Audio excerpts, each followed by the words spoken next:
And ladies and gentlemen, wow, terrible English there. Let's restart. And ladies and gentlemen, welcome back to another episode. This is the Sports Cave. Your co-host Robbie, along with my jolly old co-host Zach Roden. Zach, why the long face? Fuck off! Congratulations, Bob. Your team beat a bunch of absolute idiots yesterday. Actually, there's just only one idiot on the team, and he's the fucking quarterback that we're paying all this money to. That fucking idiot cannot throw a ball if his life depended on it, and I got to deal with watching this guy for the next couple years. 3 years, to be exact. This season and 2 more after. Come on, use our favorite word of the program that we try not to. No, I'm not gonna say that less than 1 minute in. Okay. I think you are because he's retarded, is what he is. God damn it! This team's gonna drive me to fucking drink this year. Welcome, Steve. Steve, I'm sure. Now I owe Bob $25. Welcome, Danny. Thanks for joining in, brother. Yes, Marcus. Yes, indeed. And show him the money. Now, folks. Yes, folks.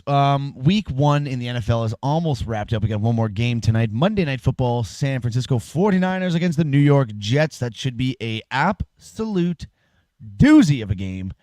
I mean, obviously, it was a very disappointing Sunday for me, Robbie. I mean, as a Browns fan. Well, why don't we talk about Sunday really quick? You know, yeah. I spent the better point of Sunday with my father as he was here visiting from Florida. Glad he's back home safe, right, Zach? We were glad he's safe, Zach. No, I'm not. You're such a fucking scumbag. I hate you. Anyways, I'm just kidding, Bob. Excuse me. I came up with the idea of, you know what, Dad? I doubt Zach's going to answer, but let's see if he answers. And he does. And the first thing Zach does is he yells at me. I didn't even get a chance to say hello. How you doing? Nothing. He starts yelling at me. And I told Zach, I said, this isn't what I want to tell you. This is what this person wants to tell you. I pander my father. That's why I was yelling at you, because I fucking knew you were with Bob. And I'm going to answer the call. You know what I mean? My team's getting embarrassed. I'm not going to hide from it, Robbie. I'm going to face the beast. And unfortunately, I had a feeling that today was going to be a rough one. Okay? How about them Cowboys? Yeah, just got to throw that in there. Thank you very much.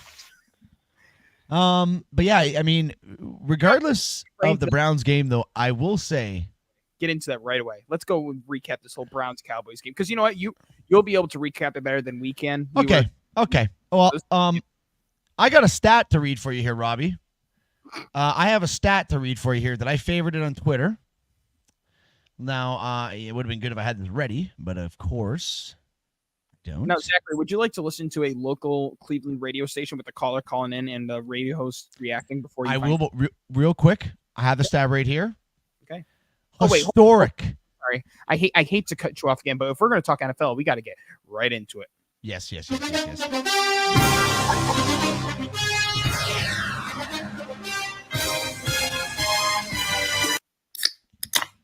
So, Deshaun Watson yesterday, Mr. Robbie, he made history yesterday. Deshaun Watson, 0 for 10 on passes with 15 yards in the air via CBS. It is the worst tracked game in NFL history. So, I mean, I'm not even going to just beat around the bush here. It was abysmal what he did there yesterday. There was certain fourth down plays where they're going for, because that's what Stefanski, that's what Stefanski does. He goes for every fucking fourth down, which, you know, I do like the aggressiveness, but sometimes there's a time and a place. And there's a few fourth down plays where Watson, the receiver, would get the separation that was needed, and Watson just wouldn't throw the fucking ball. He would just hold on to it for 4 extra seconds and get sacked. What the hell are you sucking on over there? God, you are such a fucking meathead. I mean, started off okay. We get the field goal to start the game off, and then Robbie, we didn't have another first down for the entire first half. We got a 1 first down that first drive, and we did not have a first down. The offense was horrible. Not having Jack Conklin and having DeJuan Jones fit in for him was pretty costly too, because he was getting fucking flags left, right, and center. It just seemed like he was never lined up properly. So a lot of offsides, or I guess that'd be false starts for him. Sorry. And It just was a horrible performance. Like, it really couldn't have gotten any worse. There's the only positive that I can take from that game, Robbie, is Deshaun Watson cannot physically play worse than that. They actually had a funny little thing. I feel like I bring up part of my take every single fucking episode on the show because I am a big PMT guy. But they had a funny little thing today where Big Cat was saying, have we reached the point where Deshaun Watson is now a better human being than a football player? And he has 26 sexual assault charges. So he's obviously not a very good human being, Robbie. What are you doing over there? Well, we have someone that wants to talk onto the program right now. He's very, very adamant about speaking. Are you? Okay. Sure. All right, you're live on the Sports Cave. Zach, you couldn't have said it better. Week 1 isn't over yet, and we saved the fucking best for last, baby. Oh, yeah, baby. JETS, bitch. Woo! It's time, boys. You're looking at a potential Super Bowl match. Now let's, that you said that last season, Steve. It lasted 4 snaps, so I want to see some Aaron Rodgers-ness tonight before I get too excited. Whatever you smoke, we're fucking good to go. What'd you say, Zach? I'm sorry. Zach said you said the same thing last year and it only lasted 4 plays. Well, Zach, the Browns shit their pants. A hell of a difference. That's already a start off. Look at the Cowgirls. Look at how we are this week. The Patriots won. It's a different year, you bitch. Don't fucking talk to me until you won a game, motherfucker. Steve is fired up, and as he should be. I mean, his team is looking good this year. I like to poke fun at him. But just to wrap up this. Yeah, I agree with you too, Bob. Play a game first, dickhead, before you start throwing that stuff around. But just to wrap up the Browns game, congratulations, Bob. Your Cowboys. I'm not even gonna lie. They actually look like they have a pretty fucking good team this year.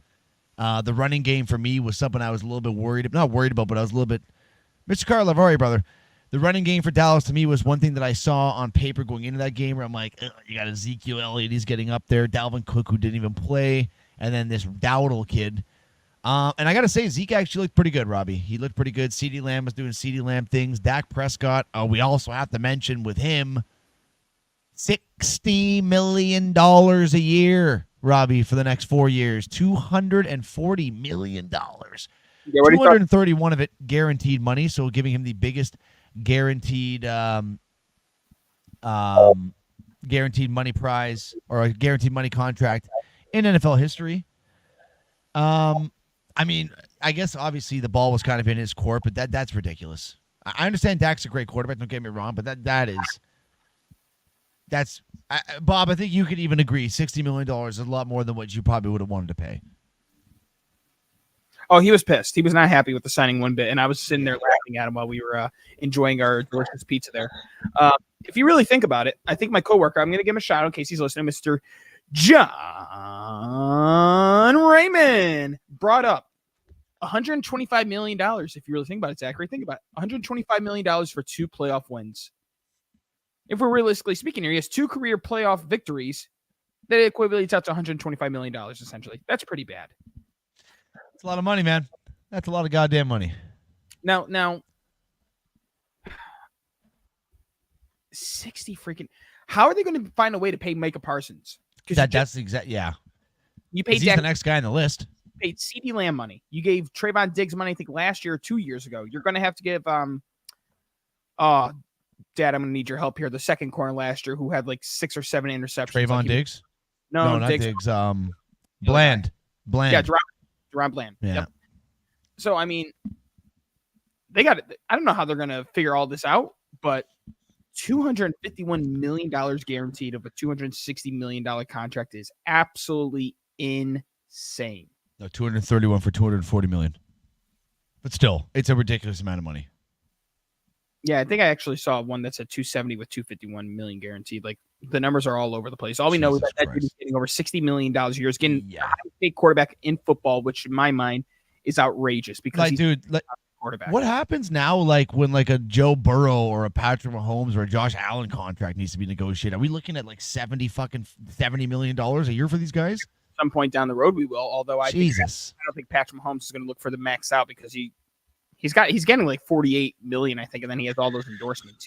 Yeah, I mean he's also winning Super Bowls left, right, and center. So I guess if you're saying considering a pay cut, well, I'm not going to say pay cut because he has 48 million, but theoretically it is a pay cut. Now, I think, Zach, I'm not really trying to rub salt into the... Oh, wait. First of all, I got to play this call for you. So this was a local Cleveland radio station, I believe, The Fan.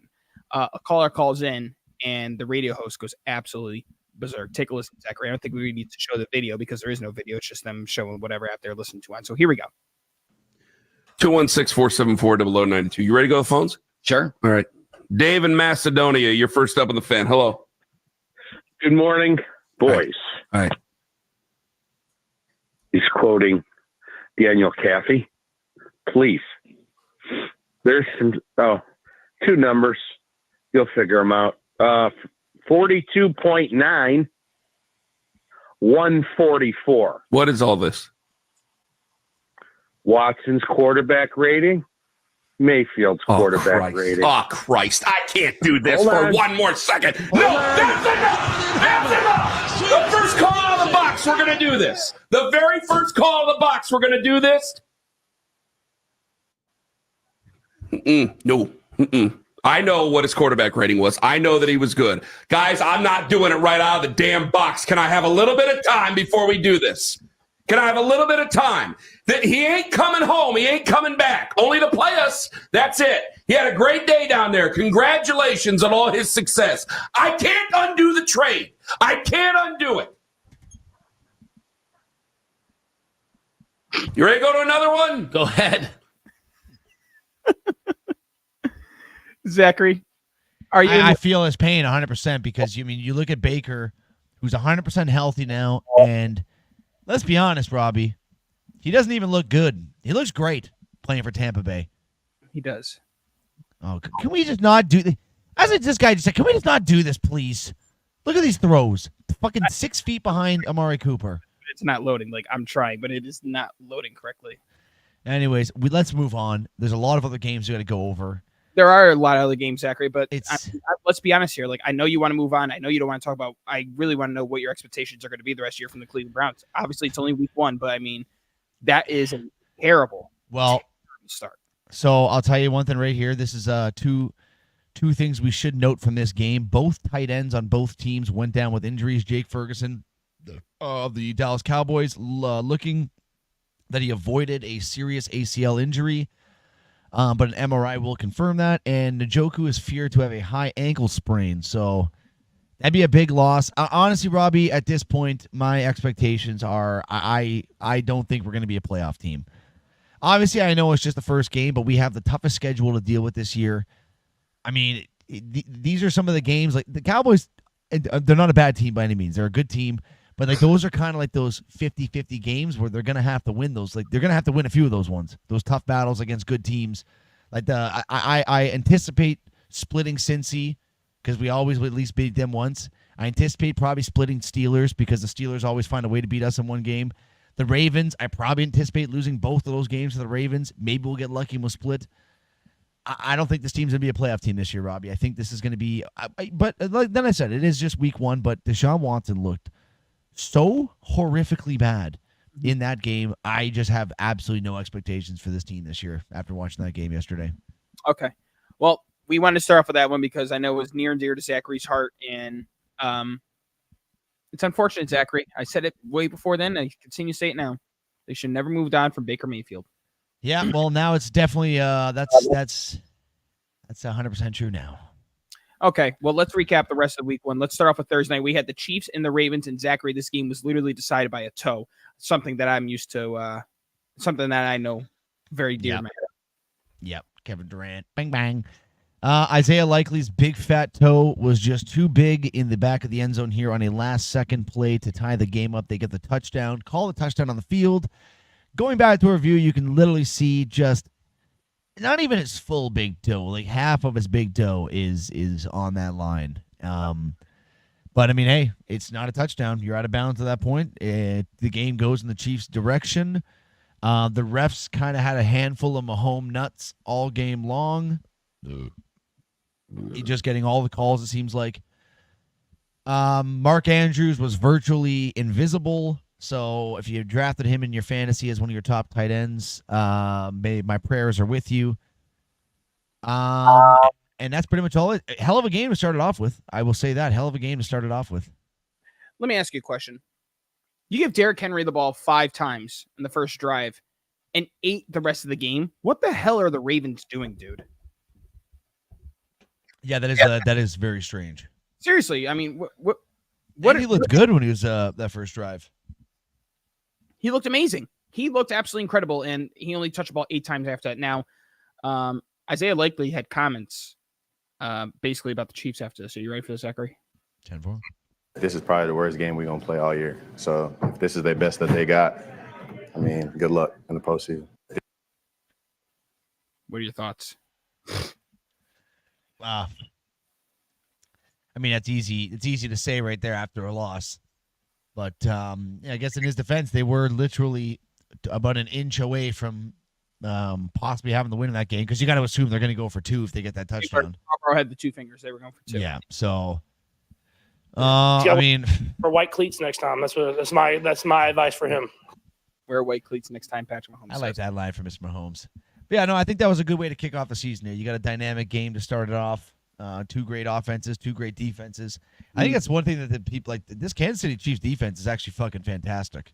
Dude, how about Xavier Worthy on the offensive end? Yeah. What a debut. Now, do you remember when we were picking our fucking offensive rookie of the year, and I said it came down between 2 guys, Xavier Worthy and Marvin Harrison Jr.? Mm-hmm. I took Marvin Harrison Jr., who did pop diddly squat in his debut. Honestly, dude, I'm blaming Kyler Murray 100%. Did you see the last play of the game for a game-winning touchdown, Marvin Harrison Jr.? There wasn't even a soul near him. I know. No problem, Carla. We always appreciate you dropping in. But yeah, I mean, a hell of a Thursday night football game, Robbie. I don't know if you have anything else you want to say about that one. About Marvin Harrison? No, I'm saying about the Thursday night football. If you want, we can transition right into that whole game, and that game was absolutely intense. And going into that final drive that the Ravens had left in the fourth quarter, I said to myself, if this team gets into the red zone, they're not going to score. And allegedly, that throw where we saw Zay Flowers wide open, allegedly Lamar said that pass wasn't intended for him. And when you watch the replays, it's true, there was a receiver ahead of him. It was probably Rashad Bateman. Don't necessarily remember. But you made Lamar play as a quarterback. No more running. You have no room to run because we're going to rush 3 men. We're going to have a guy playing not only in the middle, but also spying on you.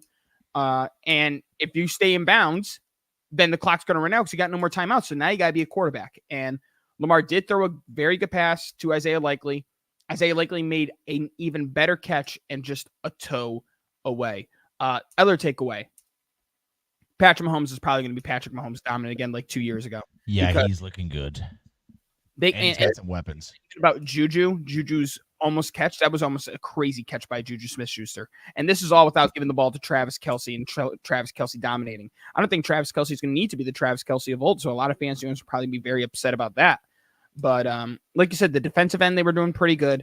They had a hard time getting to Lamar, but that's because it's Lamar Jackson. He can break through just about anything. He's very elusive. But the one thing, too, if I'm John Harbaugh, I appreciate the effort. I appreciate the hustle and all-out dedication to trying to win. Lamar, don't get comfortable dropping your shoulder. He was dropping every single defense. Like, dude, which I love to see, because if that thing pops out, there goes your quarterback for the fucking year. Yep. But you good Thursday night football game. Robbie, I think we move on to this Friday night game in Brazil. And the only thing that needs to be said about this game, first of all, what a game from Saquon Barkley. Every single person that I told to stay away from Saquon Barkley in fantasy because of Kellen Moore, I apologize. Clearly, it looks like it's going to work out. But we got to talk about this global series fucking bullshit and how all they did was put 50 football players at risk of blowing their knees out, blowing an Achilles out, rolling an ankle. Yep. They might as well have been wearing ice skates on that fucking turf. You know what? This is what I find funny about these global series. Okay, no, we have an arena that we have. It's spec'd. We're gonna get some nice turf in there. They built these fucking soccer stadiums to fit 130-pound 5'6" Spanish guys to kick a soccer ball around, not 350-pound fucking gorilla linemen that are going to be digging their cleats into the like. It was absolutely terrible. People were sliding all over the place. Somehow Green Bay and Philly was actually still able to make it a pretty fucking good game, which is surprising with how shit the conditions were. But they cannot keep doing this. Well, I got the JJ Watt tweet up here, which makes 100% sense. Soccer fields are made for speed and agility. Smaller bodies gliding across the surface with minimal contact. They are not properly conditioned to have the size and strength of NFL players cutting, pushing, and driving on them all game. This is common at international games, and he's absolutely right. If anything, I don't recall any issues like this going on in Mexico when they have their games over in Mexico. But this is a very common issue, and it's only going to get worse because as they continue to grow, you got them playing at England every single year. You got a game in Germany this year. At some point, damn well it's going to happen. They're going to play in Saudi Arabia because everything's been going to Saudi Arabia, UFC, WWE. I'm sure that NBA will go there at some point, and MLB's been played there, and golf. Moral of the story is they need to do better research, and they need to have better testing qualities, whatever, to make sure that these players are safe because, like you said, they're lucky no one broke their legs outside of the unfortunate hit to Jordan Love, which we'll get into a little bit, but I want to recap the game for you. We talk about all that. So let's recap the game, Zachary. We start off in the first quarter, both sides inside essentially the Eagles' 20-10 yard line in their side of the field. Jalen Hurts had 2 terrible turnovers, 2 bad interceptions. And Zach, the only thing Green Bay got out of that was 1 field goal. They end up losing the game by 5. They didn't capitalize off the mistakes by the Philadelphia Eagles. There were very minimal mistakes by the Green Bay Packers. And let's be honest, the reason why the Eagles won was because of Saquon Barkley. And how much will that continue? I don't know. I've been on the record to say that I don't think Saquon's going to do all that good. He had 3 touchdowns. He looked absolutely amazing. If Kellen Moore is going to decide to run the football, which he should do, that's what you're going to get out of that. And the one big play outside of Saquon was A.J. Brown's, I think, 70-yard touchdown reception, which he created himself. We're going to be honest here, Zachary. It's like what I said. I got to see what he's going to do without Jason Kelce. Jalen Hurts was not good until that last drive. He was very, very mediocre. He had some spurts where he looked pretty good, but the majority of that game, I would say, I did nothing you're going to fucking look back at, that's for sure. No, and the Packers, Josh Jacobs was terrible in the first half. In the second half, I don't know what it was, changing the cleats, getting a pep talk. He was incredible in the second half. I need that this year for fantasy. The receivers are still going all by committee with Dobbs, with Christian Watson, amongst others. Like the Green Bay Packers now, this one sucks. It's like 7 seconds left into the game. You kind of know you're going to lose at that point, and Jordan Love is facing the pressure, and you look at the video, and his knee popped. And the first fear is what, Zachary? Torn ACL. Yeah, he got very lucky. It is an MCL injury. He is going to be out for 3 to 6 weeks. And if you ask me, Zachary, I'm going to go with 6 to 8 weeks because you really want to make sure that this young kid's knee doesn't get messed up. Okay. And substituting for him during this time is Malik Willis. Although, Zachary, there is one free agent quarterback out there I think the Packers should highly consider. Who's that? Ryan Tannehill. Malik Willis sucks. He is not good. You're better off. Malik Willis is equivalent to Tim Boyle, in my opinion. It is not a good second option, if you ask. Or maybe you hope in somehow, some way that Bailey Zappi gets dropped by the Kansas City practice squad because Zappi has done solid with some career starts. I mean, he led the Patriots to an incredible victory against the Steelers last year. I mean, it's not going to happen, but Cam Newton's available. I mean, I know that's not going to happen, but there are names out there that they could address. If I don't know what the situation was with Josh Dobbs, but we're going to see what ends up happening here, Zachary. But for Green Bay, I think Tannehill's probably their best bet. I mean, or I could picture maybe like a Joe Flacco situation last year. Maybe he just comes in with that old school magic. I mean, obviously Tannehill and Flacco in their primes were kind of 2 different quarterbacks. I mean, Flacco at one point was elite. I don't think I'd ever give Tannehill that stamp. Mm-hmm. But we still, exactly what you're going to get with the guy. He's a pocket quarterback. Right. Sit there, he can sling the ball. He's going to make a lot of mistakes, but he's also going to get those big chunk plays. Yeah, agreed. But that game was very hard to watch in the beginning until they were able to settle in there. And they were doing all this work in the sidelines with drills, trying to find a way to shut the fuck up. You're lying. Wow. We are getting a report here from Bob in the comments that there is no Christian McCaffrey for the game tonight for the 49ers. Steve he has a just a bolstering erection right now. Every bit of blood is pumping right into Steve's dick right now. Imagine all fantasy owners waiting to see if McCaffrey was going to play. Yeah, now they're probably... And it dictates their week 1 and he's out. Wow. Bum, bum, bum. Well, I'm putting a lot of money in the Jets right now. Please hold. It's legal. Oh, they locked up the spreads. Damn it. Fucking bitch. Anyways, Mr. Robbie, why don't we get into some Sunday games here? Obviously, we've already gone over the Browns game. I think we start right off the top, Robbie, and I think you know exactly where I'm going to go with this one. In the biggest upset of week 1, the Cincinnati Bengals coming in as a 8.5-point favorite at home against the New England Patriots, who I've seen a lot of people say that this team would be lucky to get 4 wins this year, Robin, before yesterday. And now we get 12. Joe Burrow's week 1 struggles continue again this year. 10 for the Bengals, 16 for the Patriots. Big week 1 victory for them. Joe Burrow's record now in game 1 since he's been in the league, I believe, is now 1-5. I mean, horrible performance for the Bengals. You got guys like Jamar Chase who are just fucking egotistic maniacs, fucking sitting there holding out when you got 2 more years left on your contract, bringing in a bad aura of the team.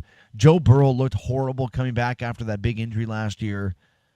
I didn't really get to watch too much of this game, Robbie, so I'm going to give you the floor here, and just you can break it down to the best of your ability. Chugging that beer. How was that? Oh yeah. Okay.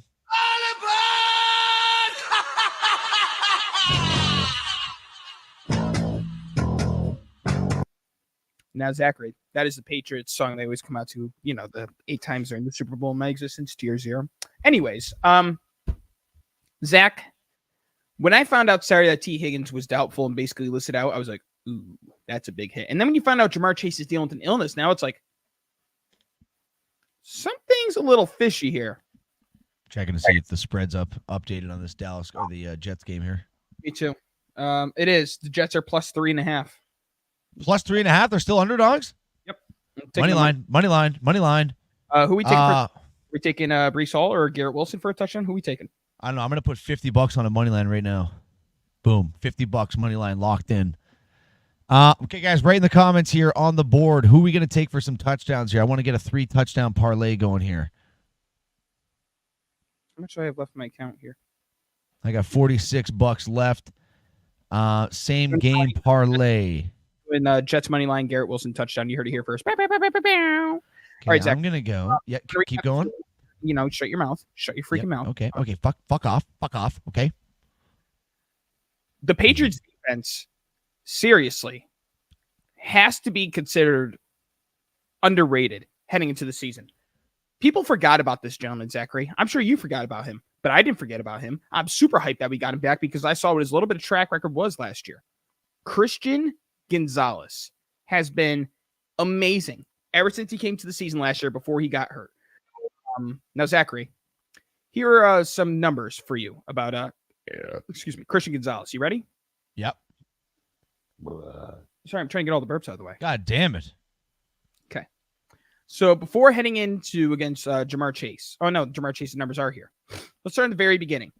A.J. Brown, when they led off against the Philadelphia Eagles last year in week 1, he had the assignments between A.J. Brown and Devontae Smith. So with A.J. Brown, he had 19 routes against Mr. Gonzalez.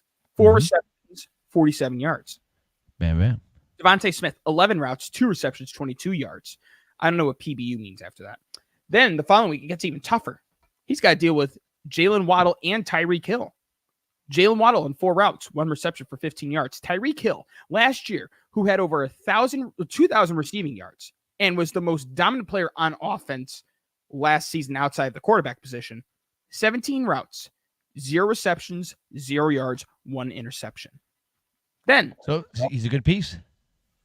Then they take on Garrett Wilson, 23 routes, 3 receptions for 18 yards. The numbers they don't have listed on here was CeeDee Lamb when they were facing off against the Cowboys. CeeDee Lamb was getting shut down from what I remember. Then he ends up getting hurt, and CeeDee Lamb just went absolutely off right after that. And now we go to Jamar Chase. Yes, he's dealing with an illness. Yes, he's dealing with contract stipulations right now with Cincinnati Bengals. But let me tell you something. 20 routes, 3 receptions, 15 yards. He is the most underrated, underappreciated defensive player in the NFL, and you better start taking notice of Mr. Christian Gonzalez. And you could thank all those teams last year that passed up on this guy because he is coming back stronger and better than ever.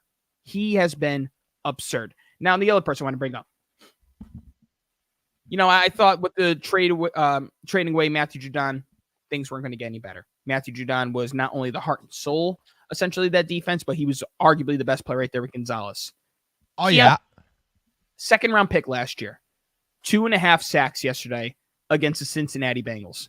If you mean to tell me that with Dietrich Wise, Keon White, Marcus Jones, Jonathan Jones, Kyle Duggar, Jabril Peppers, who was awesome too, Zachary, and he's wearing that little head cap thing that everybody's allowed to wear, and Christian Gonzalez. I think it was hilarious, by the way. You could speak on this yourself. Jacoby Brissett isn't the best. Jacoby Brissett is... he's a gamer, though. But he can lead you to some victories. And Ramondre Stevenson, after initiating contact with Bengals defender Zachary, a total of 118 yards after dealing contact with the defenseman player of the Cincinnati Bengals. This team has not lost its grit. Gerard Mayo, I know it's only week 1, but Zach, I told you, looking at the schedule, the first 7-8 weeks, it wouldn't surprise me if they went 0-8. Yep, well, that's not going to happen anymore. It's not, and now they got a tough task with Seattle coming up this Sunday, and I would tell you, after watching Seattle against Denver, which we'll get into, I think the Patriots could hang in there potentially. But in terms for the Bengals, honestly, dude, it's inexcusable. It really is. There's no reason for you to put up only 10 points against. And I get that their Chase was sick and he was getting locked up and there was no T. Higgins, but Joe Burrow's got to be better than that, bro. I had this guy. 100%. You got to find a way. And if you're Zach Taylor, you got to find a way, if it's not working with Burrow, to work with the running game between Chase Brown and Zach Moss. I mean, I would say the Patriots went into this very prepared and the Bengals took them too lightly. And I'll tell you what, I'm sure most of the United States of America, the survivor pools, are pissed at the Bengals because one of my coworkers actually told me, he said, I won my survivor pool in week 1. Yeah, that fucked up a lot of teams. I can guarantee that. Now, we had our 2-point plays listed as the Bengals, and we both. Dude, I was 0 for 3 on my picks. You lost all 3? Yeah, I had the Falcons, I had the Bengals, and I had the Browns.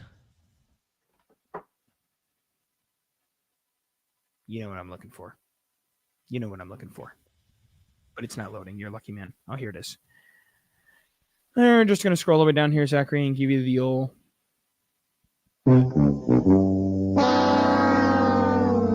Car lover, thanks for coming, buddy.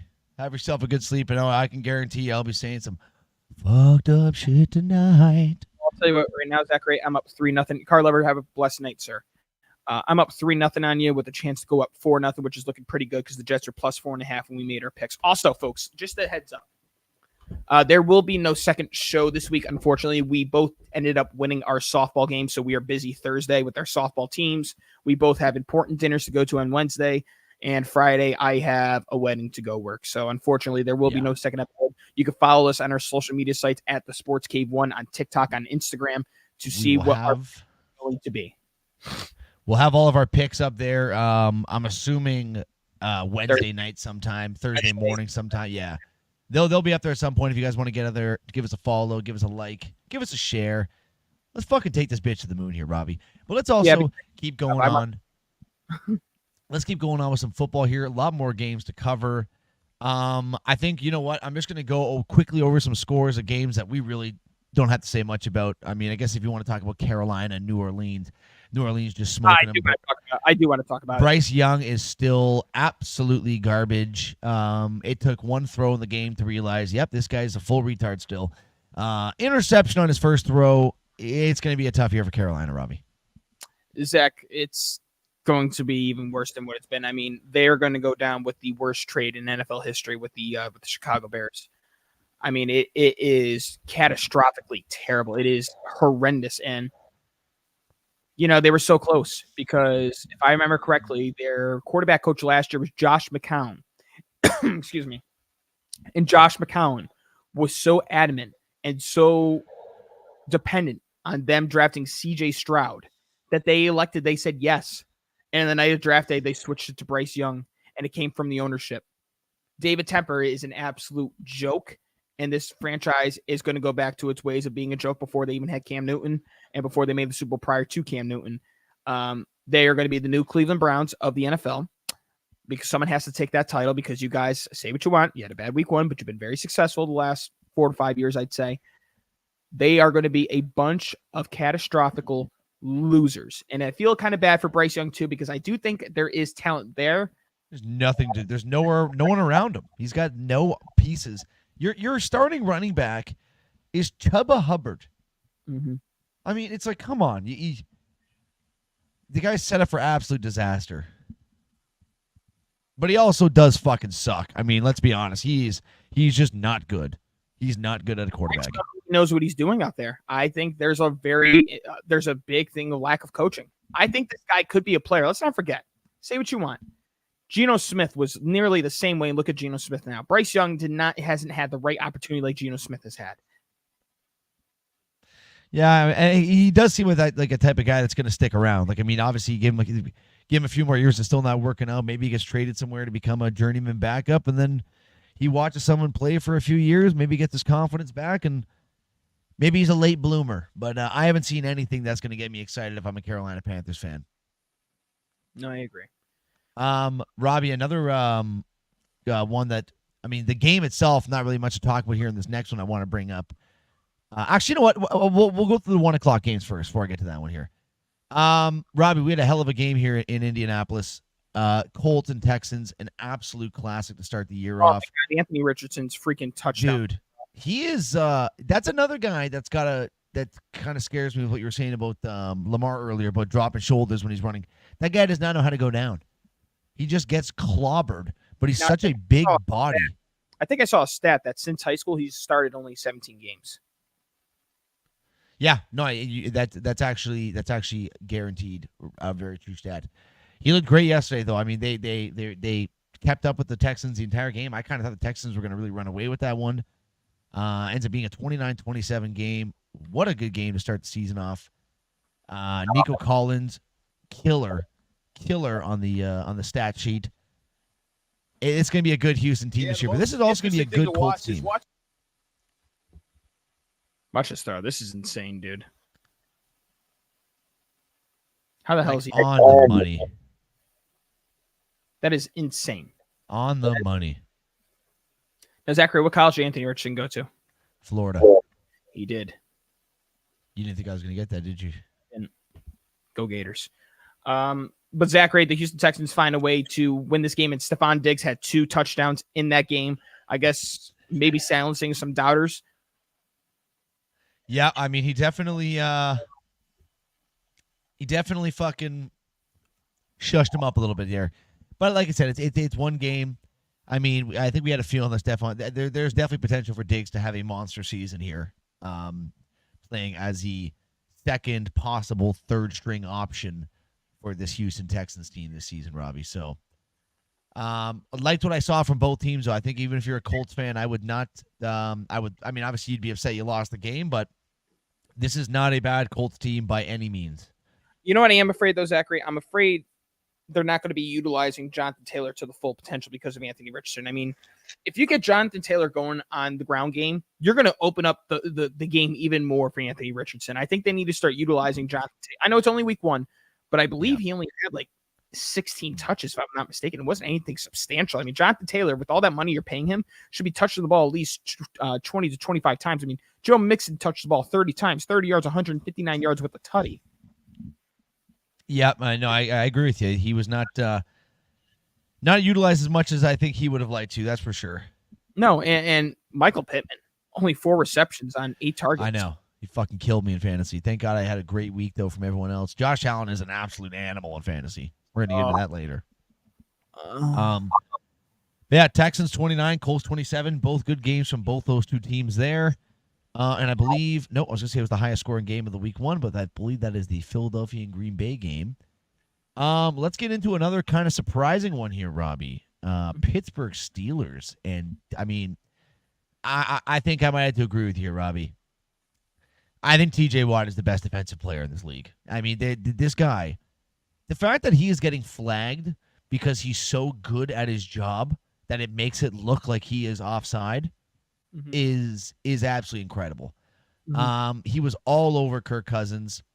He had 2 fumbles that I think ended up getting called back for flags, which I don't think they were flags, but nonetheless, the guy is a beast. Holds this Atlanta's offense that people were kind of really riding high with, holds them to 10 points in Kirk Cousins' debut.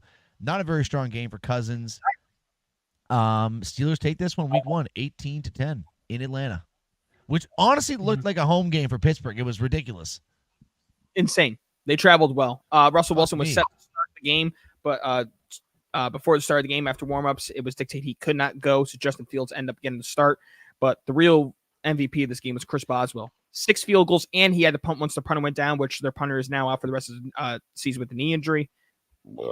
Zach, I don't know how that's going to be sustainable like this, but I'll tell you what. It's not. Right? There's no chance. They need to find a way to get, unless Russell Wilson's going to be, because you know what, everyone's so crazy about the way Justin Fields. It's not sustainable. Justin Fields is not going to make you win games if he's playing like that all the time. It's not going to happen. They need to find a good quarterback, and we're talking about a Super Bowl contender because that defense is just absolutely disgusting, and they have the pieces on offense. Yeah. Harris looked good. George Pickett's had a couple big catches. If there is a good quarterback, because I don't know if we're going to call Justin Fields good. I'm still not sure when we see Russell Wilson yet, but a good quarterback can make this team a Super Bowl contender, even with Patrick Mahomes in the conference, even with Joe Burrow, even with Lamar, even with Aaron Rodgers, because that defense is just so goddamn good. It is. It's fantastic. And I mean, like you said, they are kind of a quarterback way. It's also the most Russell Wilson thing I've ever seen in my entire life, to be inactive in that game and then just sit there with your full gear on the sidelines. Dude, he's like, turned man. So I used to love Russell It's Wilson. like, Jesus fucking Christ, man. I'm sure he's practicing this in the sideline too, Zachary. His little fucking hip thrust. I'm sure he was just alluding to the wrong team because he's so retarded. Okay. Broncos country, let's ride. Oh shit! Broncos country, let's ride. Broncos country, let's ride. Robbie, I think we ride right into Buffalo and talk about this Bills and Cardinals game. Horrible start for the Buffalo Bills here. The Cardinals really stepping on their neck there in the first half, and then Josh Allen just started to do Josh Allen things. Another thing to keep in mind here, folks, I was kind of seeing there's a lot of speculation that he may have broken his hand in that game yesterday, his non-throwing hand, so keep your eye on that. I mean, he says he's good to go, but I don't know what like the protocol is if it's your non-throwing hand, if they just let you go out there and play, but I feel like that would still kind of cause some fuck-ups. I mean, Tom Brady played the Super Bowl with a broken freaking Okay, thumb. the Super Bowl's a little different, though, than week 2. It's his freaking thumb that's the most important freaking thing on your hand. You use your thumb for basically everything, essentially. Yeah, but his thumb could have been ripped out of his fucking hand. He is still going to play. Just the point, you stupid moron. Well, I'm saying that's a stupid point because we're talking about a Super Bowl and we're talking about week 2. Yeah? Well, how about this, you stupid bitch? Yeah, you know what I'm about to do.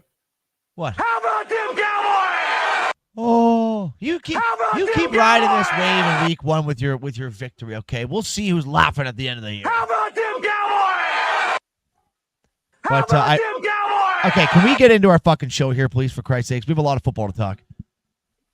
I will say this, though, the Buffalo Bills, for a lot of question marks for me offensively and defensively. You have DeMar fucking Hamlin as your starting safety. They're just question mark number 1. They got the job done. I guess your team is still going to be good if you have Josh Allen as your quarterback. Shakir looked fantastic for them. This fucking It was non-existent, which sucked. who was Dalton Kincaid, he was non-existent. Who's the fucking? Why am I drawing a blank on the James Cook? He looked fantastic for him. I think Buffalo's going to have a hell of a team this year, Robbie. I think I might have not given him the credit that I should have given him. As of 3 hours ago, Coach McDermott, Josh Allen's cleared to practice. Will play Thursday night, Buffalo versus Miami. Here's what Rex Ryan had to say about Mr. Josh Allen. Rex Ryan, what was the most impressive thing you saw yesterday? Josh Allen, not even close. Josh Allen is the baddest man on the planet. I've said it from jump. My favorite player in the league, the best player in the league. I never said He quarterback. needs to the stop. best player. He needs to stop doing this. No, that's because he's a player. He scores in the red zone. Best Only player? had 50 best player. You put him on defense and be a Pro Bowl linebacker. I love this kid. Look at him dropping dimes all over the place, throwing the back. Everyone shoulder. tells me he's Come overrated, on, dude. Rex. I know, overrated. Who the hell's taking these polls? What are your thoughts on Rex Ryan there? I definitely don't think Josh Allen's the best player. I mean, I guess it is all it's all objective, right? I mean, it's all subjective, I should say. It's all personal preference, but pardon? Who is the best player in the NFL? It's fucking Patrick Mahomes. I mean, it's not even By far. it's not even close. I mean, what are we even having this conversation for? I just want to see where future. Well, I can tell you it's not. It ain't Deshaun Watson, Robbie. That's for fucking sure. But the Buffalo Bills end up getting the win. 34-28. End of the game here. I was talking about Marvin Harrison Jr. earlier. Kyler Murray just did not see him. Last play of the game had him wide open for the game-winning touchdown. I'm sure if he can go back, he would really like to redo that one, but unfortunately that is just not a possibility. Buffalo Bills start out the season 1-0.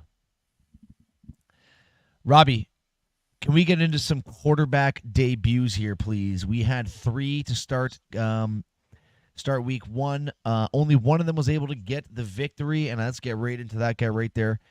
Number 1 overall pick, Caleb Williams. Who looked like shit. Let's just be honest. He looked fucking like a pathetic loser out there with his, I'm sorry if people get offended by this, with his fucking gay-ass painted fingernails, dude. I can't, I just, to me, whatever. I'm not even going to get into it. He looked like shit. They have the one, who's the one punt returner on him? I've never seen, this is like a pre-type play. The guy goes to catch the punt return, and he hits it off his toe and kicks it 20 yards up the field. Trying to return this punt. I've never seen anything like it before. Yeah, that was very, very, very weird. That was off the kick. What's the punt return? Kickoff. Caleb Williams should be very happy that he had to face Will Levis yesterday, who looked absolutely horrific. And in the end, the Chicago Bears defense helps them edge out a lovely victory here to go 1-0 in the season. And I believe that also makes Caleb Williams the first overall pick quarterback to win his first game in it's like 20 years or something like that. But Zach, listen to these numbers here. DJ Moore had 5 receptions on 8 targets. Keenan Allen had 4 receptions on 11 targets. And this isn't their fault. Odunze had 1 catch on 4 targets, so not a good rookie debut for him. And then when you look over at Tennessee, Calvin Ridley had 3 catches on 7 targets. Tyler Boyd had 3 catches on 5 targets. Where's DeAndre Hopkins here? He had his 1 target, 1 catch, and I think DeAndre Hopkins, this MCL injury is so bad that I think this guy's going to be he's going to be the typical Tennessee Titan wide receiver. He's going to be the Randy Moss. He's going to be Andre Johnson. He's going to be Julio Jones. He's going to be listed in that category as where the receivers go and just end their career in Tennessee as they're at the end. Yep, it's looking like it, unfortunately. If it is the end, it's a hell of a career he's had. Oh, he's one of the greatest wide receivers of all time, in my opinion. That dude used to never – you could have thrown the ball to his freaking toe, and he'd find a way to snag that football without dropping it. That dude had some of the best, no homo, hands in the NFL's history. I don't think you had to add no homo in there, to be honest with you. You know, people find ways. You know what I mean? They find ways. Well, I don't think anyone was going to assume if he said he had the best hands. I don't think people are going to assume he's jerking dudes off. Now, would you jerk a dude off for $1 billion cash? Yes, obviously I would jerk many dudes off for $1 billion cash. So fucking $1 billion. What are we talking about here? Jesus Christ. But yes, Caleb Williams gets the victory in his debut. Robbie, what other 1 o'clock? Can I take this one? Yeah.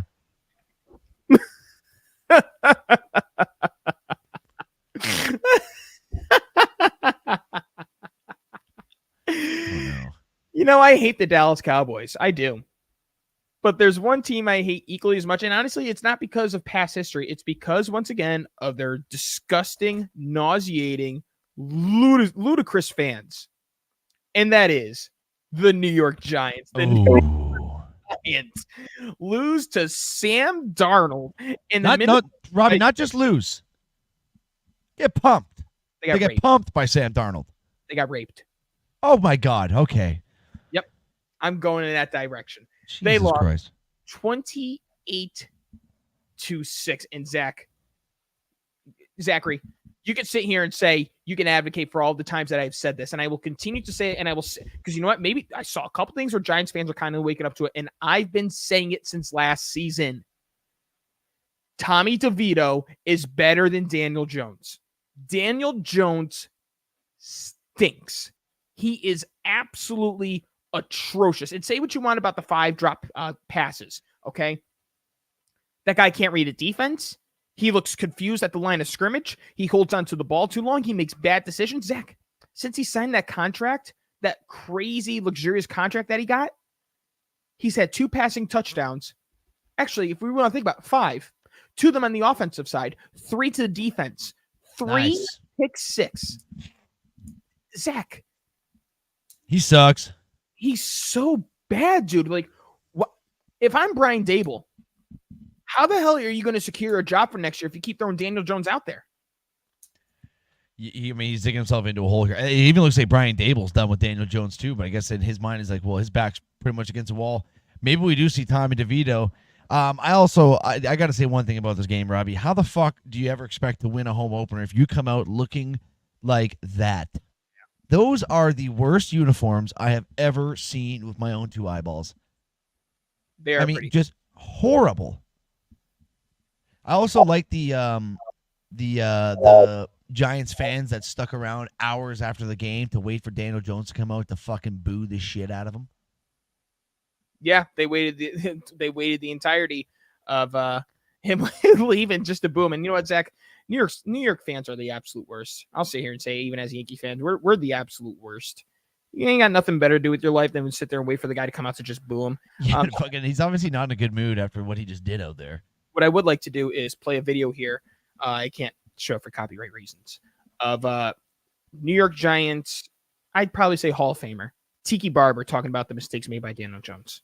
There were mistakes that I saw made by Daniel Jones that I also saw from Caleb Williams, that I saw from Bo Nix, that I saw from Jaden Daniels.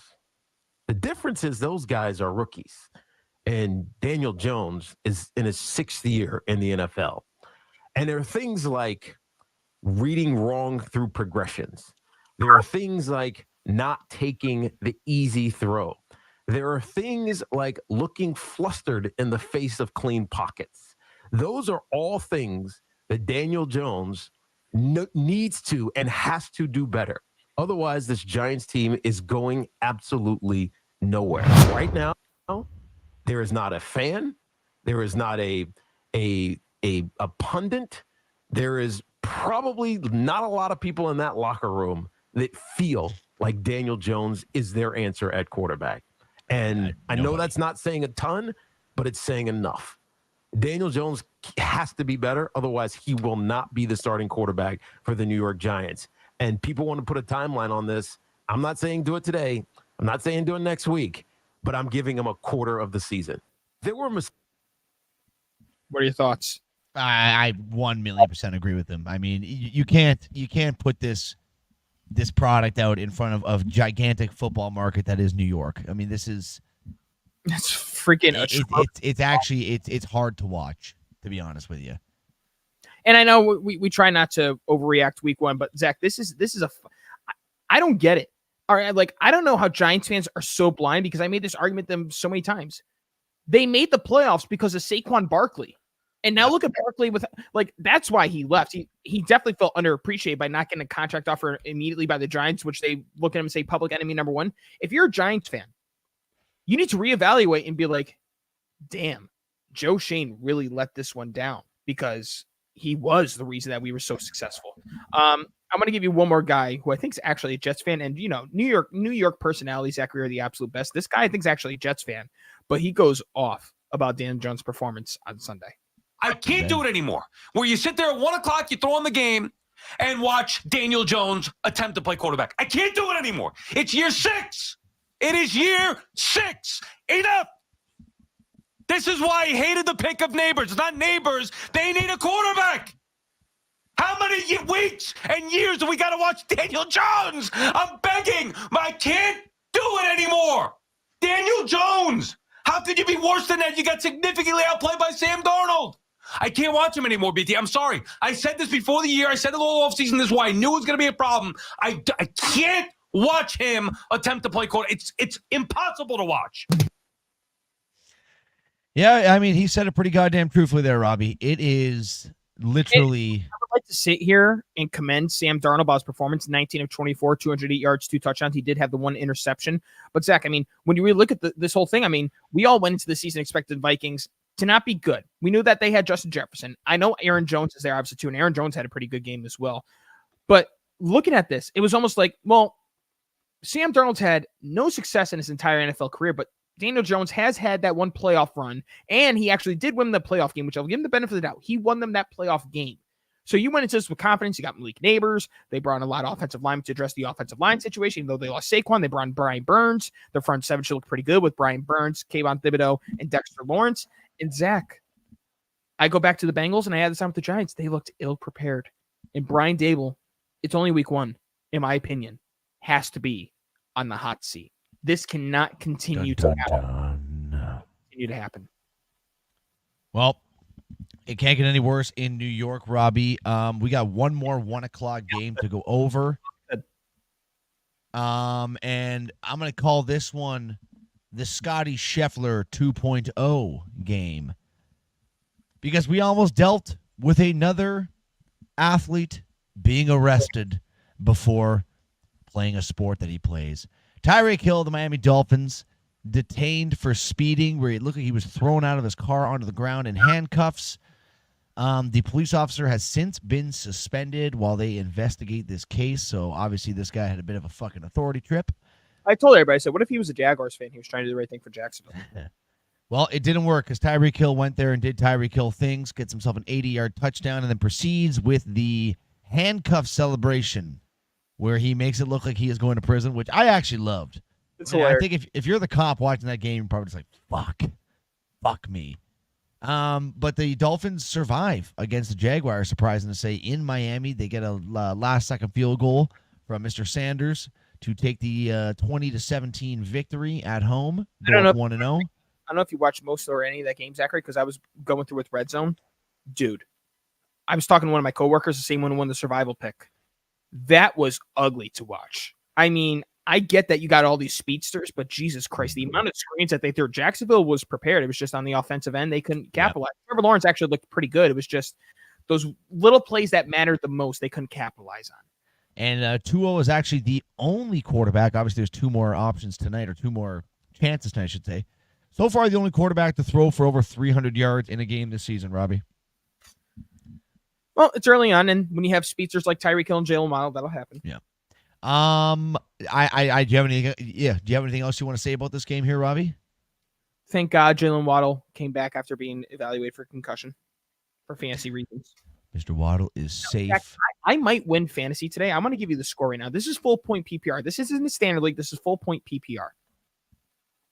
Now, one of my leagues, I kind of messed up by not starting Ramondre Stevenson. I would have lost by a point anyways. I started DeAndre Swift over him. This one here, I have 93.16 points.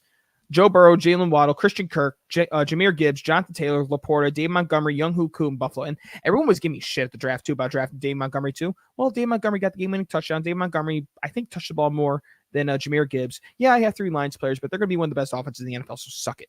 Okay, that's 1. 2. Jeez. I have 93.16 points. This guy that I'm facing has 54.4. Jordan Love, Drake London, Michael Pittman, Breece Hall is going tonight, Tajay Spears, Trey McBride, Terry McLaurin, Moody, the kicker from San Fran, and the Cleveland defense. The most points he got out of his position outside of quarterback was McBride with 8. Yeah, I think you're going to win this week. And he left Jaden Reed on his bench with 33 fantasy. Ooh. But I left Williams on my bench with 24. Okay, so mistakes were made. But who am I going to? I might start him over Christian Kirk at this point, to be honest. Oh, sorry. No, that's a tough call, but I think you still have that week. I don't think he's going to get fucking 40 points between a kicker and obviously a very good running back. But I mean, but Zach, let's say I did do that. Then I have Jahmyr Gibbs, Dave Montgomery, Sam Laporte, and Jameson Williams in my starting lineup. Call me the Lions. You might have to drop one of those Lions players there. Who the hell am I going to drop out of those 4, you retard? Or trade somebody, maybe, you fuck. You said You're the stupid fuck for drafting 4 fucking Lions, guys. Don't be calling me a retard. Oh, yeah? Speaking of guys who are not retarded, Robbie. How about them Cowboys? My ex-quarterback, Baker Mayfield. Aww. Absolutely shining in Tampa Bay. Jaden Daniels makes his debut, and he looked okay. He looked, he looked all right. You know, nothing to bat an eye about. But 37 for the Buccaneers, 20 for the Commanders, 4 touchdown passes, 0 interceptions for Mr. Mayfield, 289 yards throwing. I mean, we're talking about a hell of a season debut here, Robbie. Well, Zach, it's early on. All the rookie quarterbacks were atrocious, and Daniel Jones was right there with them. Yeah, maybe worse, actually, to be honest with you. Oh, man. But, Zach, talk about Baker Mayfield. I want to hear guys. I mean, just I know what he's like when he's healthy. The guy's a great quarterback when he's healthy. I also know that he has a bit of an ego, or at least he did when he first came in the league. It kind of looks like he has made a bit of a mental change where, or maybe it was just playing in Cleveland. That's why he was kind of a fucking piece of shit, it seemed like, when he was playing in Cleveland. But it seems like a whole new, happy, chill. Maybe it's the fucking the Tampa Bay vibe, getting that nice hot Florida sun every day. I don't know what it is. He's humbled by the Carolina experience and getting his one chance with the Rams. Yeah, and then he realized, you know what else? He probably thought, this is my last chance of being a starter in the NFL. If I fuck this up in Tampa Bay, I am not going to be a starter in the NFL ever again. And let's just say he has taken that chance and he has ran with it, or that opportunity, and he has ran with it. I'm such a big Baker Mayfield fan, bro. I'm so fucking happy for him, man. Got him on my wall. I'm on my wall. I love you, Bakes. Come back. I'm gonna zoom in on you. Come back, please. Just don't leave, please. Anyways, Baker Mayfield, I wish you nothing but the best, my friend, okay? I hope you go out there and you have an MVP caliber season. You know what Baker Mayfield's saying to the Cleveland Browns? More so the front office than like the fans. What's he saying, Robin? You like that? You like that? He probably is saying a little bit of that. But Tampa Bay 37, Commanders 20. I'd like to take this chance to apologize to absolutely nobody. Can we talk about another quarterback here, Robbie, making his debut week 1 that looked absolutely horrific? Oh, yeah. Mr. Bo Nix of the Denver Broncos. I think people...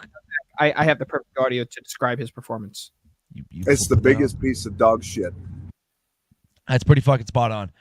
People kind of forgot about Bo Nix, I think. I think the one thing I remember from him in college was he was a very dynamic player. He would go for these crazy big plays, but he would get picked off quite a bit, Robbie. And if that's dude, that one throw to triple coverage. Oh my god, the radio station for Denver that played that was at the game. Like as soon as he released the ball, you hear the guy who's supposed to break everything down. He goes, "Oh no, oh no!" Picked off, and he goes, "That's not going to work in the NFL." Bud. Yeah, it won't. But I mean, hey, that's week 1, his first experience in a real NFL game. Obviously, it's going to be humbling for him. I mean, after watching that week 1, Robbie, I have literally zero expectations for the Denver Broncos this year. They did keep it close, but you need a quarterback to win in this league, and I think it's going to be some growing pains for Mr. Bo Nix this year. In the end, they lose 20-26 to the Seattle Seahawks, who looked pretty good, Robbie. Seattle did not look bad. They turned around the second half because they were down heading into halftime 13-9, and Geno Smith finally woke up, and Kenneth Walker had a couple big carries. But Patrick Surtain held his own to no surprise with DK Metcalf, and DK Metcalf fans are going to probably be a little bit more frustrated because week 2 he's facing up against Christian Gonzalez. Yeah. So, but yeah, Seattle gets the job done here. Robbie, we have one more of the afternoon games talk before recapping that Sunday Night Football, and the only way to describe this last afternoon game is fight night. Fight night between the Raiders and the Chargers, not just on the field, Robbie, but also in the stands. There was, I believe, I saw on Twitter, 6 or 7 massive fights in the audience throughout this game, whilst the players were having a pretty, actually, people were throwing shots down there in the field. Yeah. Normally football fights is just a lot of yelling and screaming. Max Crosby was just little boying fucking, who's the receiver who was doing it to? One of the receivers on the Chargers, he was just, I think it was Quentin Jackson, or not Quentin, what the hell's the guy's name? It's either Quinn Johnson or Palmer. I think it was Quinn Johnson that he was just absolutely little boying. And then you just see all these videos come on Twitter today of Raiders fans and Chargers fans just literally beating the absolute shit out of each other in the stands. I mean, guys, this is football. You know, it's not that serious. It's really not that serious. To get your face fucking broken up and bloody because your football team is losing. You don't think I wanted to smash a couple Cowboys fans yesterday? Hell yeah. But I'm not going to do that. Yeah, you would. No, you wouldn't. You know why? Because you're a pussy. You don't fight. You're a good person. Call me pussy. I'll fucking kick you right in the nuts, bitch. Let me see you do it then, pussy. Well, I can't do it through a screen, you fuck. Zach, I'm going to tell you something right now. When the day comes that you and I are both present with each other, we have to do a live show. We have to. Oh, I think maybe we had to spar. Oh, Jesus. Fuck you, Bob. I am what I eat. That's why you're a gay asshole. Don't talk about my father like that. Well, I just fucking burned his ass. Imagine your father watching the show. My dad's actually at work right now. Why isn't he listening at work? Why does he listen to the podcast? My dad doesn't even know what Twitch is or what a podcast is either. And Why so don't we get into our fucking show here? How does that sound? It kind of is getting into our show because my father's supportive and yours isn't. Fantastic news. Sunday Night Football. This one took overtime. The Detroit Lions. Check your TV screen. I saw it already. He's alluded to it about 10 times that he beat me in fantasy baseball. What are your thoughts? I don't give a shit. Anyways, let's get back into football here. Please, for the love of God. We have a Monday Night Football game coming up tonight. Rudy. Welcome, bud. How was the game last night, pal? Rudy was at the home opener for the Lions last night, a big diehard Lions fan. Is there any chance Rudy could call in to tell us the experience of how loud it was? Did you see the decibels, dude? I don't know, Rudy. Would you like to be a quick call in here to kind of speak about your experiences yesterday? I would love to hear it, bro. You let me know, Rudy. I'll give you a ring, pal. Have him call you, stupid, and then you just put the speaker in your microphone. I'll let you know if I can hear him or not. Well, why don't you just make you see the guys down for it first, Robbie? Fuck, you're feisty today for some reason, huh? Well, because my team won and your team lost. Jesus Christ. No. Detroit Lions, 26, overtime victory. Dave Montgomery punches it in. Matt Stafford return. Second time coming back to Detroit. Did not go in his favor. Let's just say that. Ovation, which was deserved. Playoffs, it's obvious that you're not going to get standing ovation. It's playoffs, but he got a standing ovation, which was well deserved. This Detroit Lions team, Zachary, is good on both sides of the ball, offensive and defensive. And their offensive line, they better hope they win a Super Bowl this year or next year, because I don't know what the severity is with all these guys being listed as free agents eventually at some point. Can you hear this, Robbie? I hear the ring. Yep. Let's do this. Rudy, how are you, pal? Good. How about you? Can you hear that over there, Robbie? You're perfectly well. All right, Rudy, you gotta fill us in here, bud. How was the atmosphere yesterday? Walk us through it. It was unreal. They had that stadium packed hours, 2 hours before. Everyone was at their seats, ready to go. I think the first 3-0 for the Rams was the loudest, to be quite honest. But hell of a game. They always give me a heart attack. Yeah, I could have seen Stafford going down, driving, and winning that game. and just breaking my heart. But yeah. Well, safe to say you got yourself a pretty good home opener to watch there. I'm guessing no work for you today. No. I spent the rest of the day driving 5 hours home from Windsor, pretty much. So. Very nice. Well, so I got to ask the question, you, Rudy, before I let you go. Are we Super Bowl or bust this year or what? We got to get at least to the NFC Championship game again. Obviously, you want to win the Super Bowl, but we just got to make it back to that championship game, and we got to take that next step, especially with all the secondary help we just went out and got. So I think we got to make it to the Super Bowl, and then at that point, obviously, you want to win it. So pretty much, but yeah. Well, Rudy, Wait. I won't. Wait. So, I want one question. Robbie has a question for you here. I'll relay it to you. What is it, Robbie? Do you think if the Lions did get screwed last year by the refs against the Cowboys and you had home field advantage against the 49ers, would you have won that game comparing to the atmosphere that you experienced last night? He said, if you're thinking about the atmosphere you experienced last night, do you think that the circumstances would have been different if the refs didn't screw you in the game against Dallas with that penalty call, causing you guys to lose that game? You would have had home field advantage against the San Francisco 49ers. Do you think that would have made a difference, he's asking? I think it definitely helps. Like my ears, like after leaving that game, your ears are ringing. I think home field, it definitely helps, especially in there, it being a dome. It just seems like it's amplified.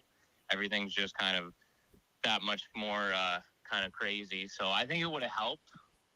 But then again, like even that Niners loss last year, I think, that was just a couple of bad drops that we probably should have won that game regardless, I think. But, I think it would definitely have a factor.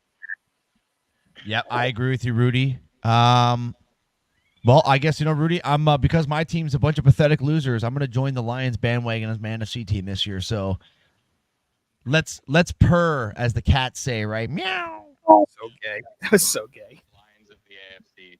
Yeah, fucking Christ. Well, Rudy, I appreciate you making your short debut here on the Sports Cave, my friend. Awesome. Keep up the good work, boys. You have yourself a good night, brother. You too. What a great guy. What a great Rudy's guy. an absolute legend. I haven't worked with Rudy now, but probably been about fucking a year since I've worked with Mr. Rudy. Let me tell you something. I'll be seeing him in a couple weekends, though. Shane Gillis, Rudy. Let's go, baby. Bro, Rudy would be great on the show. That was such a professional answer, and he was so, professional about it. It was amazing. Oh, and he well knows done, his Rudy. shit, Thanks, too. Rudy. He's, Thanks for coming on really quick, bro. Let's just Dude, say I can't Rudy, believe how loud the stadium was. That was insane. Yeah. I mean, and just to boot, they get the huge overtime win. And I mean, obviously, no problem, Rudy. Thanks for popping in there, pal.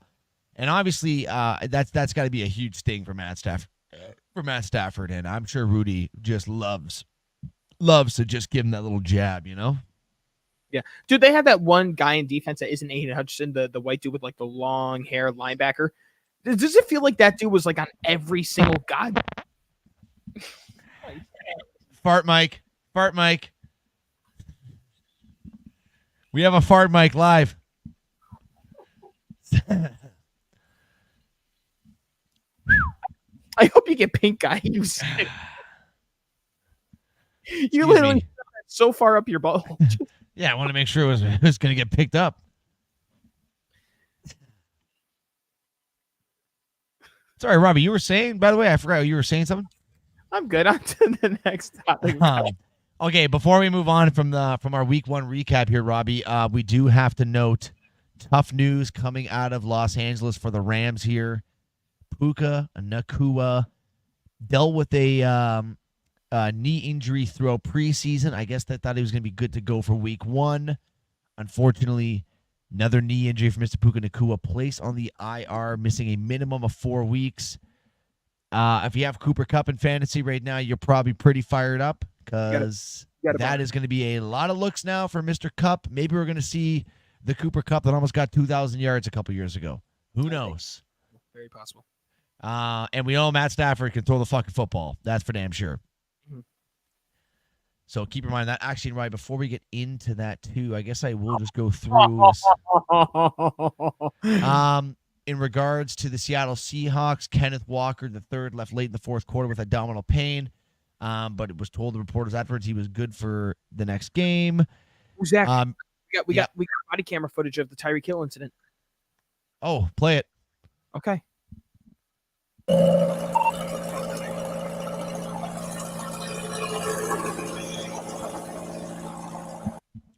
Oh, my freaking service is so bad. I don't think I'm gonna be able to play all of it. Why don't you have your seatbelt on? Why don't you have your seatbelt on? Like what? Why you have it up?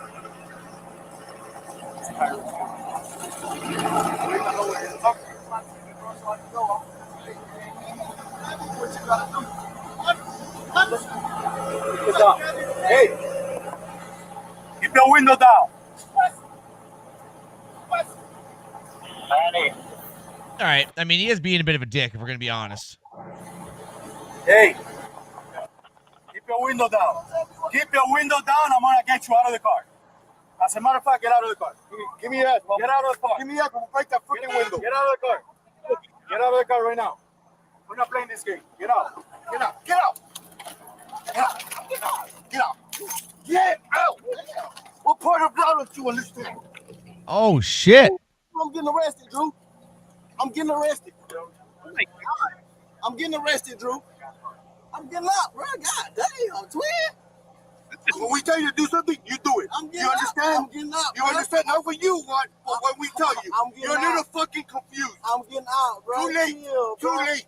All right, bro. Take me to jail, bro. Do what you gotta do, bro. We are. We will. Good, bro. It is good. Hey, hey. Don't worry about it. I hung up the phone. Now, I want to pause it really quick. Just I just want to say Calais Campbell was also part of this, and he eventually, I think, got to handcuffs too. We'll see if this comes into play. Stop crying, bro. Stop crying. Good. Bro, you beating on my window like you crazy. Set him up. What y'all beating on my window like y'all crazy for? Damn, yo, bro. Bro, dude, beating on my window like he crazy. I ain't do nothing, twin.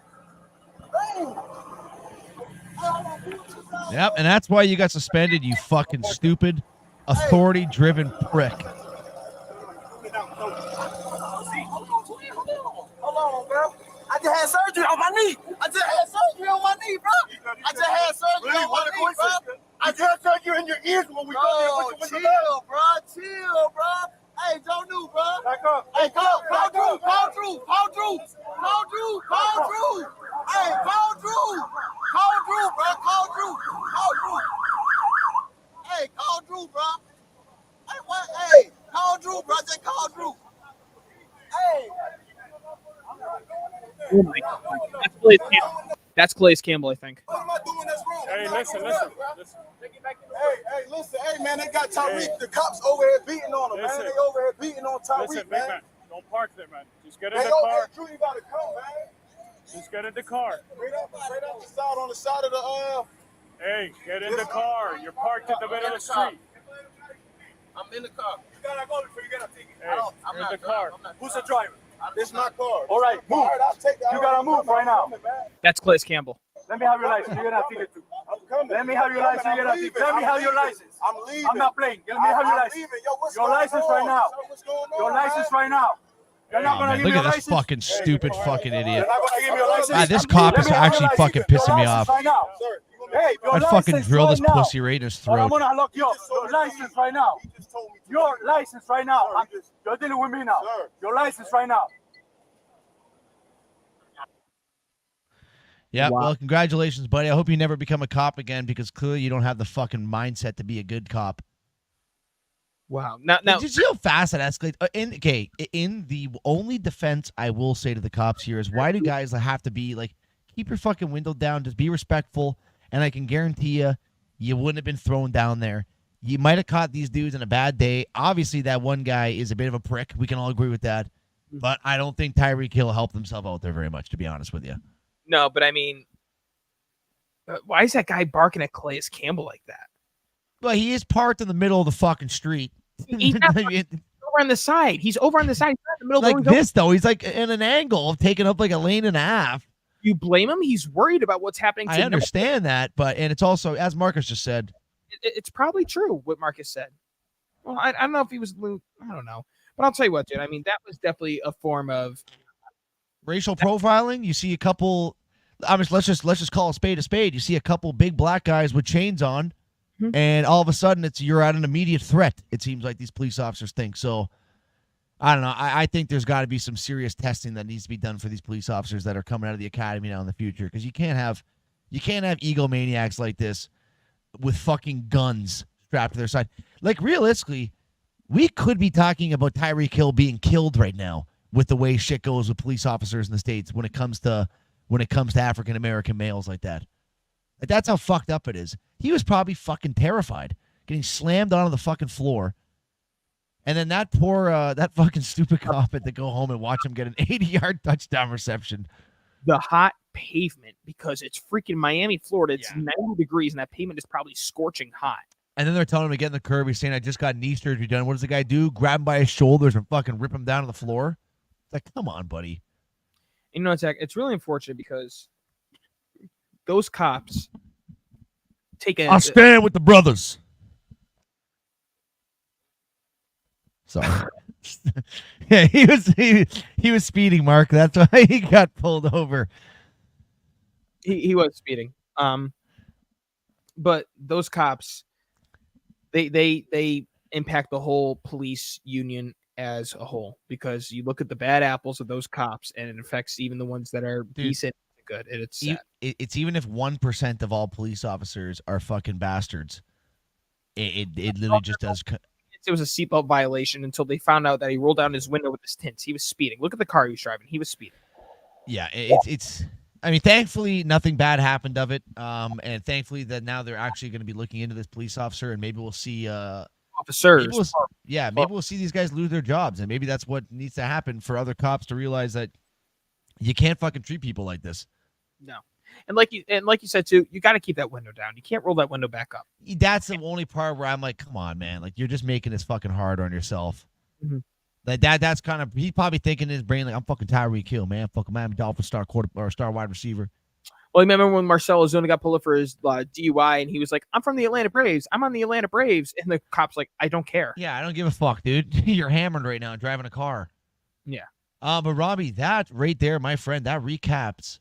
Okay, let's preview Monday Night Football, which goes off in about 20 minutes. We just now learned that Christian McCaffrey is out heading into this game. As you listen to this on Tuesday, we're finding out right now here at 7:52 p.m. Yep. Christian McCaffrey is out as the Jets take on the San Francisco 49ers. Aaron Rodgers, I don't think has lost a Monday Night Football game since the Fail Mary back in like 2011, 2012. So, Zachary, I was very confident with or without Christian McCaffrey. I'd be more confident now, putting all my money on Aaron Rodgers, the New York Jets, with that bad man. Well, I actually am excited to see Aaron Rodgers play football here, and I'm not even trying to make a joke here. Steve, you're listening. This is not a shot. I would really like to see a full game here. You know, I'm hoping that because he is older. I'm not even trying to make a shot at him. It's just we all saw what happened last year. Everyone was so excited for it. It took 4 plays. He's older. He's coming off this big injury. I just hope he can stay healthy this year, Robbie. I think he will be. I think he's going to be okay. I think the Jets are going to be okay, because the one thing they did and I forgot to mention this guy's name last week because I brought up Tyron Smith with Elijah Vera Tucker, them bringing in Morgan Moses as well. They got a very vamped up offensive line, very veteranish. I think that there's going to be better protection than Mekhi Becton as your left tackle. Mekhi Becton's the right guard for the Philadelphia Eagles, so it shows how bad that decision was to put him at left tackle. They're going to be okay. I think the Jets are going to end up winning this game pretty good. And I think that I'm also going to get a free breakfast sandwich tomorrow from a coworker that was so confident that the Niners win by his score of a final of 35-14. Wrong. Yeah, that ain't going to happen anymore. I have the Jets as well winning now, especially with that news of Christian McCaffrey going down. I believe not good news for you, because in our point spreads, I won my 3 pick with the Saints -4. I'm about to win with my number 1 pick, the Jets +4.5. Yeah. That's okay, man. You got to remember something here, Robbie. It's literally week 1. Yeah, but you're down 4 points soon. That doesn't matter. That could be up 3 points next week or up 2 points next week. Well, you're not, because you're a loser. Okay. And that is it for the NFL, Robbie. We have a little bit more. I have one thing in basketball to go over, and then we can do a quick UFC review or preview for the upcoming Sphere card this Saturday. In the basketball news, Jamal Murray getting paid 4-year, $208 million max contract to stick around. I guess this is one we probably saw coming, Robbie. well deserved. I mean, the dude is very impactful, especially in the playoffs for the Nuggets. I mean, this had to happen, and the Nuggets now have Jokic and Murray locked up for a good period of time, and they got a potential dynasty if all things go right in the playoffs this upcoming season. Bam.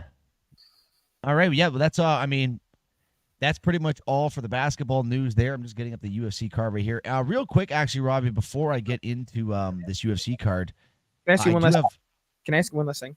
Yes. Why was Tyreek Hill keep calling everybody twin? I don't know. If he called me twin, I'd be pretty happy about it. I'm like, holy shit. Hell yeah, twin. Twins? Jesus Christ. Before we get into UFC, though, real quick in the hockey world here, Robbie. I don't know if you remember last year, Vancouver Canucks goalie Thatcher Demko got injured in the playoffs with what people were saying was going to be like a week-to-week, I believe it was a knee injury. Mm-hmm. Well, he has gone and seen like 15 different specialists, Robbie, and nobody can figure out how to fix his injury, where he is now being told that he is just going to have to play with it. He's just going to have to find a way to basically take the pain and play through whatever this injury is. So very short and sweet. If you're a Vancouver Canuck fan right now, I would be shitting my pants. Because he's one of the best goalies in the league right now, and if he's not going to be 100% for you, you guys have absolutely no chance. Okay, well, I'm going to go with my one thing in baseball before I go into UFC then. Yeah. It took a lot of bullying, essentially, in social media, and it took a very, very good amount. But it finally happened. Jason Dominguez is being called up. He's going to play tonight for the New York Yankees in center field. Verdugo is also still be playing. As we know, Verdugo's been struggling. But this is something that needs to happen. He needs to get his reps in and now, because the fact of the matter is that Jason Dominguez is a better lineup option than Alex Verdugo from the short span that we saw last season. Obviously, he wasn't called up immediately because he was progressing from the Tommy John surgery he had last year in September. But good news for us Yankee fans, Dominguez will be around. Now it's a matter of how we're going to utilize him. Are they going to put him in left field? Are they going to put Judge in left field? They're going to put Soto in left field. However they plan on doing this, all I know is I'm happy that Jason Dominguez is called up. Oh, one last thing, too. I forgot a couple of things. Yes, ma'am. Mark Schmidt is back, which is very important. Ian Hamilton is back. Ness Cortez gets moved to the bullpen, in which he is very upset, but he also understands that there's a task at hand trying to win the World Series. He's going to make the best out of his opportunities. The Yankees are fully healthy once again. Everybody's back. What I tell you back in March, and I'm sticking with it. If the New York Yankees stay healthy, they're winning the World Series. Let's go. Did you fart? That's my fucking dog. The only thing it does is bark. I'm going to choke slam it soon, I swear to God. You can't Not actually PETA. I'm not actually PETA. Now, you're the one that chose this dog specifically, so this is your fault. Yeah, and obviously I chose a fucking retarded dog, unfortunately. Love him, but he's a fucking idiot. Robbie, we got some UFC to talk about here real quick before letting these folks go for a lovely Monday Night Football game. The highlight fight here is Sugar Sean O'Malley against Merab Divashvili, whatever the you know what? Merab. Let's just call him fucking Merab. Merab, Russian last name. That's what I'll call him. Bless you. Here's a surprise one, Robbie. Roel Rosas Jr., the phenom, I guess you could say, coming into the UFC, starting his career off at 17 years old, also known as the ugliest human being on earth. Jesus. He is. Have you seen this guy, Robbie? He literally looks like an asshole. He is fighting in the early prelim, not even on the prelim card, on the early prelim. Kind of surprising, because I think he has been a main card fighter in the last couple fights he's been, and now he's getting dropped all the way to early prelim. And then if we're going through the prelims here, really, I don't even know any of these people in prelims, so I'm just gonna skip them, to be honest with you.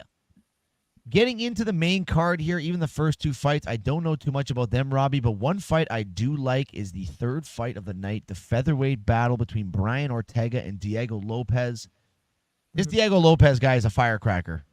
The only problem with him facing Brian Ortega is I don't know if there's a better guy in featherweight on the ground than Brian Ortega. And Diego Lopez, I don't know what his ground game is like. I know he's a stand and bang type fella. He's a crazy Mexican guy. He's just an absolute psychopath. And I think it's going to be a bit of a bloodbath. So that's going to be a good fight. Keep your eye on that one. Then we move into a women's flyweight championship matchup between Alexa Grasso, who is pretty fucking hot, I must say. Mm-hmm. And she's taking on Valentina Shevchenko. I think Shevchenko would be the favorite in this. I don't have the odds open up here right now. If I were to pick a fight on that one, I'm going to take Shevchenko. But Robbie, the fight that we have been waiting for, at least I've been waiting for quite a while. Am I not valued here or something, you piece of crap? Sorry. Whoa. I left a little pause there. You didn't take advantage. You didn't pause. You went right into it. You went directly right into it, you stupid idiot. Shevchenko is plus 115. She's the underdog against Alexa Grasso. But I would take Shevchenko all day. She is pretty nasty. Also, not bad looking either. We kind of have an all-hot battle there between Shevchenko and Grasso. I'll probably Well, Grasso's definitely hotter. I mean, that's not even a debate. But Mr. Robbie, leading up into the main card here. By the way, this one's at the Sphere. I don't know if I mentioned that earlier, so keep your eye on that. It's going to be a cool experience. Sugar Sean O'Malley defending his title against Merab. This has been a fight they've been trying to get going for a while. Keep in mind, there has been pictures floating around of Merab now. 10 days out of the fight with a staph infection on his arm. Yep. So just keep that in your betting idea when you're making your picks for this. Mm-hmm. Robbie, I'm going with Sean O'Malley, dude. There's no way I'm not taking Sugar Sean. This guy is electric. Yeah, he's electric, number one. Number two, I mean, he's getting to that point period of time where right now it feels like he's almost like a Kamaru Usman, Israel Adesanya, a John Jones. Like this guy, it feels like is going to dominate for until it comes at one point where we're all flabbergasted until that day. Until one guy comes and starches him like in fucking 6 years, whatever. It's like, oh shit. But Sugar Sean O'Malley, if you ever just want to see just poetry in fighting, go back and rewatch his finish in slow motion against who the fuck's the guy's name? Aljamain Sterling when he won the title. That is poetry. Just slips the jab that literally basically brushed his nose and then comes in with the cleanest chin shot of all time, knocking him out cold. Expect to see Sugar Sean doing his little dance moves up there. I think he is going to finish Merab in the second round via TKO.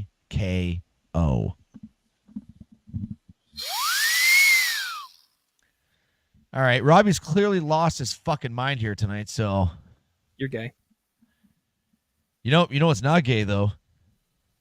What's that? Monday Night Football. You know what, Zach? I want to see if there's actual things that I can use this for future references. Let's see, MNF. Let's see. Oh, here we go.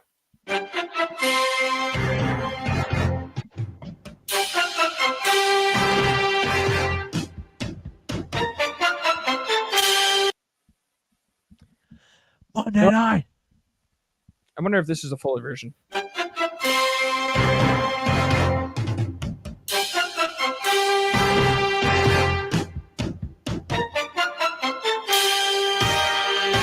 That's close enough. You know what's gay? Browns fans thinking they could be. Well, I don't know how that has a sexual preference, Bob. I don't know either, but Zachary, Monday Night Football's coming. Yep, Steve, I know is super excited, so I want to be there for Steve as he's enjoying hopefully more than 5 plays of Aaron Rodgers this year. Hopefully they protect him well and everything goes well. But Zachary, it is that time to get out of here, folks. We are not going to have a second show this week. We do deeply apologize, but there are some prior obligations that we have. We're going to be back here live next Monday, and we will see you guys then. Keep your eye on our socials because we're going to be posting our picks there. Zachary, and the echo has just been clicked in, folks. Guys, I'm going to keep this short and sweet. It is Monday Night Football. Stay sexy, Sport Cave.